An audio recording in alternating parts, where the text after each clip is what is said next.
કાશ્મીરના પહેલગામમાં થયેલા લોહિયાળ આતંકવાદી હુમલા બાદ ભારત સરકારે મહત્વના નિર્ણયો કર્યા છે અને અંતર્ગત પાકિસ્તાનની રાજધાની ઇસ્લામાબાદ સ્થિત ભારતીય રાજદૂતાવાસનું કામકાજ બંધ કરી દેવામાં આવશે અને ત્યાં કાર્યરત ભારતીય કર્મચારીઓ અધિકારીઓ વહેલી તકે ભારત પાછા આવશે. અને એ જ રીતે નવી દિલ્હીમાં જે પાકિસ્તાન હાઈ કમિશનની ઓફિસ કાર્યરત છે એનું કામકાજ બંધ કરીને તેના તમામ પાકિસ્તાની કર્મચારીઓને 48 કલાકમાં દેશ છોડી જવા માટે આદેશ કરવામાં આવ્યો છે.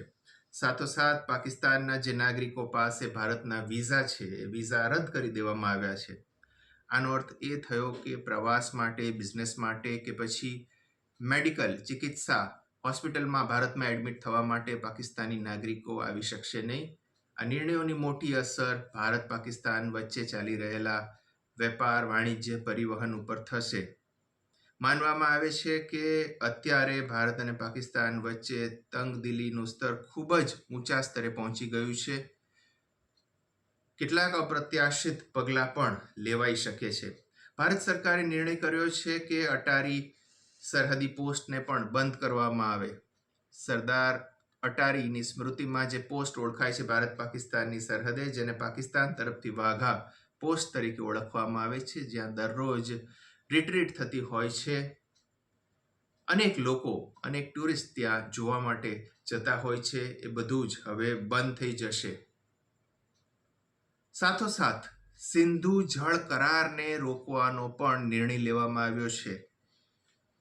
સિંધુ પાણી કરાર એ છે કે જે ભારત પાકિસ્તાનના ભાગલા બાદ ભારતની નદીઓનું પાણી, કઈ કઈ નદીઓનું પાણી પાકિસ્તાનને મળશે, કઈ નદીઓનું પાણી ભારતને મળશે, એ અંગેનો એક નિર્ણય કરવામાં આવેલો અને છેલ્લા કેટલાક વર્ષોથી ભારત સરકાર આમાં પરિવર્તન કરવાનું વિચારી રહી હતી અને આ માટે ભારત સરકારે પાકિસ્તાનને નોટિસ પણ આપેલી હતી કે શા માટે અમારે સિંધુ વોટર ટ્રીટી રદ ન કરવી.